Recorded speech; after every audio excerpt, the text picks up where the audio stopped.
नमस्कार। प्रादेशिक समाचार के साथ मैं पूनम किरकेट्टा। पहले मुख्य समाचार। प्रधानमंत्री नरेंद्र मोदी का झारखंड आगमन कल। धनबाद में हर्ल कारखाने का करेंगे शुभारंभ। देवघर से गोड्डा नई रेलवे लाइन का करेंगे ऑनलाइन उद्घाटन। विधानसभा के बजट सत्र की कार्यवाही में आज जनोपयोगी सवालों पर चर्चा जारी।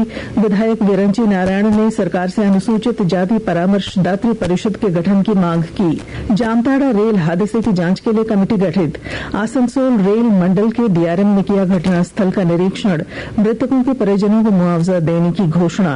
और संगीत नाटक अकादमी झारखंड के सुखराम पाहन को उस्ताद बिस्मिल्ला खां युवा पुरस्कार और साधुचरण महतो तथा परीक्षित महतो को अकादमी पुरस्कार से करेगा सम्मानित। और अब समाचार विस्तार से। प्रधानमंत्री नरेंद्र मोदी कल झारखंड दौरे पर रहेंगे। इस दौरान वे धनबाद में हर्ल फैक्ट्री का उद्घाटन करेंगे। श्री मोदी ऑनलाइन माध्यम से देवघर से गोड्डा नई रेलवे लाइन का उद्घाटन करेंगे। इस पिछड़े क्षेत्र में आजादी के 77 साल बाद लोगों को रेल यात्रा का अवसर मिलेगा। गोड्डा सांसद निशिकांत दुबे ने रेल मंत्री अश्विनी वैष्णव का समय से पहले प्रोजेक्ट पूरा करने के लिए आभार व्यक्त किया है। झारखंड विधानसभा के बजट सत्र की कार्यवाही के दौरान विधायक विरंची नारायण ने सूचना आयोग और अनुसूचित जाति परामर्शदात्री परिषद के गठन की मांग की। वहीं जामताड़ा विधायक इरफान अंसारी ने सदन के जरिए केंद्र सरकार से कल जामताड़ा में हुए रेल हादसे के पीड़ितों को मुआवजा और नौकरी की मांग की है।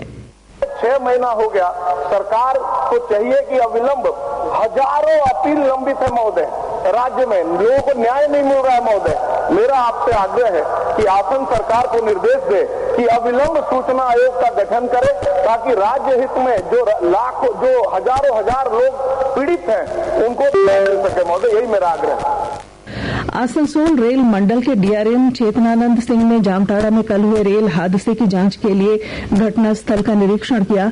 उन्होंने 2 लोगों के मरने की पुष्टि की है। उन्होंने कहा कि मृतकों की पहचान कर उचित मुआवजा उनके परिजनों को दिया जाएगा। उन्होंने यह भी कहा कि 12 लोगों के मरने की बात का अफवाह फैलाया गया, जो निंदनीय है। गठित जांच टीम आज स्थल निरीक्षण कर जांच रिपोर्ट समर्पित करेगी। डीआरएम ने भविष्य में ऐसी घटना न हो, इसके लिए आवश्यक प्रबंध किए जाने का भरोसा दिया है। जैसा कि आपको मालूम है, जामताड़ा जिले में कल शाम आसनसोल मधुपुर रेलवे ट्रैक के बीच आसनसोल रेलवे डिवीजन में कालाझरिया हॉल्टर के निकट ट्रेन की चपेट में आने से 2 लोगों की मृत्यु हो गई और पूर्व रेलवे ने इस घटना की जांच के लिए 3 सदस्यीय टीम का गठन किया था। दुमका कोर्ट के एसडीजेएम जितेंद्र राम की अदालत ने पूर्व राजद विधायक संजय यादव को गोड्डा के तत्कालीन डीडीसी दिलीप कुमार झा से मारपीट के मामले में बरी कर दिया है। पूर्व विधायक संजय यादव के अधिवक्ता धर्मेंद्र नारायण यादव ने बताया कि गोड्डा के तत्कालीन डीडीसी दिलीप कुमार झा ने 13 साल पहले जिला परिषद की बैठक के दौरान मारपीट करने का आरोप लगाते हुए मामला दर्ज किया था। विकसित भारत मोदी की गारंटी संकल्प पत्र सुझाव अभियान की रामगढ़ से शुरुआत हुई। मौके पर प्रदेश प्रवक्ता रमाकांत महतो ने कहा कि इसका उद्देश्य जन जन की आकांक्षाओं को प्रधानमंत्री तक पहुंचाने का है।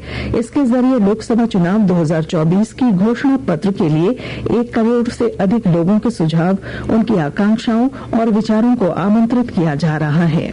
बीआरपी सीआरपी महासंघ झारखंड ने अपनी सेवा शर्त नियमावली और मानदेय वृद्धि सहित अन्य मांगों को लेकर चरणबद्ध आंदोलन की घोषणा की है।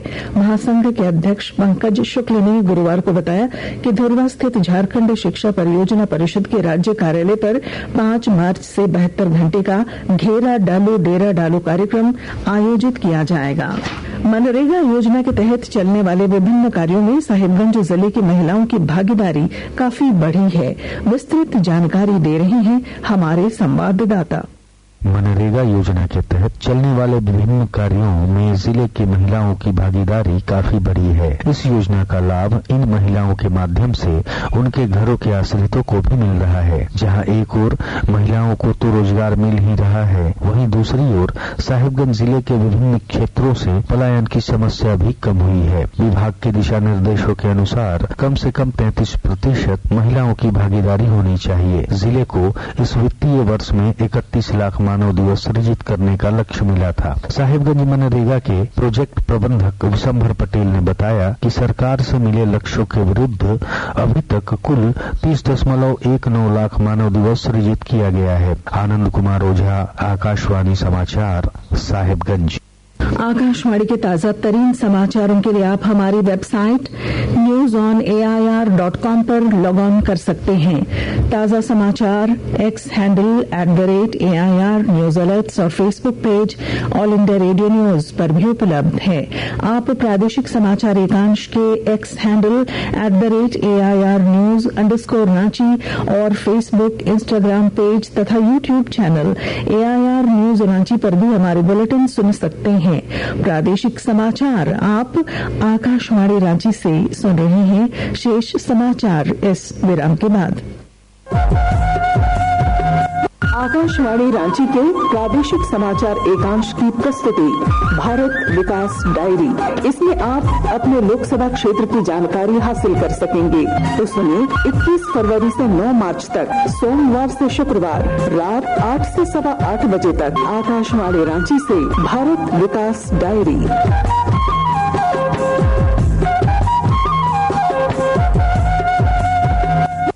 प्रादेशिक समाचार में आपका फिर स्वागत है। खूंटी जिले के कुद्दा निवासी मुंडारी लोक नृत्य कलाकार सुखराम पाहन को उस्ताद बिस्मिल्लाह खां युवा पुरस्कार प्रदान किया जाएगा। यह सम्मान संगीत कला अकादमी द्वारा दिया जाएगा। वहीं बोकारो के खेरा बेड़ा में छऊ नृत्य कलाकार परीक्षित महतो और साधुचरण महतो को अकादमी पुरस्कार से सम्मानित किया जाएगा। राष्ट्रपति द्रौपदी मुर्मू नई दिल्ली में आयोजित समारोह में सुखराम और परीक्षित को सम्मानित करेंगी।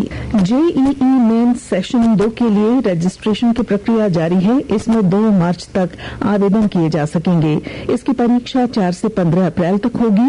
वहीं परीक्षा का रिजल्ट 25 अप्रैल को जारी किया जाएगा। देश भर में सेंट्रल यूनिवर्सिटी, स्टेट और डीम्ड यूनिवर्सिटी के PG कोर्स में नामांकन के लिए आयोजित की जाने वाली common entrance test CUET PG परीक्षा के लिए डेट शीट जारी कर दी गई है। यह परीक्षा 11 मार्च से 28 मार्च तक CBT मोड पर होगी। वहीं CUET UG के लिए आवेदन प्रक्रिया शुरू हो गई है। अंतिम तिथि 26 मार्च है। देश भर में विभिन्न शिक्षा संस्थानों में व्यापक मतदाता जागरूकता अभियान मेरा पहला वोट देश के लिए आयोजित किया जा रहा है। इसका उद्देश्य चुनावों में युवाओं की प्रबुद्ध भागीदारी सुनिश्चित करना है। इस पहल का मुख्य उद्देश्य युवा मतदाताओं को बढ़ चढ़कर आगे आने और मतदान में शामिल होने के लिए प्रेरित किया जाना है, ताकि मतदान के महत्व का संदेश दिया जा सके।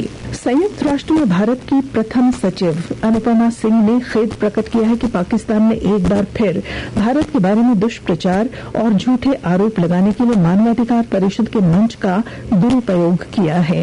संयुक्त राष्ट्र मानवाधिकार परिषद के 55वें नियमित सत्र के उच्च स्तरीय विचार विमर्श में उत्तर देने के अधिकार का उपयोग करते हुए श्रीमती सिंह ने ये बातें कही। दुमका जिला पुलिस ने मसलिया थाना क्षेत्र के सुपाईडीह गांव में प्रेम प्रसंग में एक युवती और उसकी मां पर पेट्रोल डालने के मामले में आरोपी को गिरफ्तार कर जेल भेज दिया। आरोपी असम का रहने वाला है। राज्य सरकार ने कई IPS अधिकारियों का तबादला किया है, साथ ही पूर्व के तबादले में संशोधन भी किया है। इसकी अधिसूचना जारी की गई है। गृह रक्षा वाहिनी और अग्निशमन सेवाओं की DG प्रिया दुबे को जैप का DG बनाया गया है। वहीं रामगढ़ के SP पीयूष पांडे को रांची का ग्रामीण SP बनाया गया है। कुछ संक्षिप्त खबरें।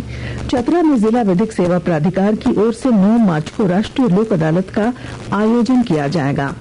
दुमका जिले के मसलिया प्रखंड के राजकीयकृत प्राथमिक विद्यालय के सचिव और 3 शिक्षकों के वेतन भुगतान पर प्रखंड विकास पदाधिकारी ने रोक लगा दी है। ये कार्रवाई विद्यालय में मध्याह्न भोजन में सरकार के निर्देशों का अनुपालन नहीं करने के कारण की गई। और सऊदी अरब के मुल्हेम में जर्मन ओपन बैडमिंटन प्रतियोगिता में भारत की आकर्षि कश्यप और सतीश कुमार करुणाकरण दूसरे दौर में पहुंच गए हैं। और अब बुलेटिन के आखिर में मुख्य समाचार एक बार फिर। प्रधानमंत्री नरेंद्र मोदी का झारखंड आगमन कल। धनबाद में हर्ल कारखाने का करेंगे शुभारंभ। देवघर से गोड्डा नई रेल लाइन का करेंगे ऑनलाइन उद्घाटन। विधानसभा के बजट सत्र की कार्यवाही में आज जनोपयोगी सवालों पर चर्चा जारी। विधायक विरंची नारायण ने सरकार से अनुसूचित जाति परामर्शदात्री परिषद के गठन की मांग की। जामताड़ा रेल हादसे की जांच के लिए कमेटी गठित। आसनसोल रेल मंडल के डीआरएम ने किया घटनास्थल का निरीक्षण। और संगीत नाटक अकादमी झारखंड के सुखराम पाहन को उस्ताद बिस्मिल्लाह खां युवा पुरस्कार और साधुचरण महतो तथा परीक्षित महतो को अकादमी पुरस्कार से करेगा सम्मानित।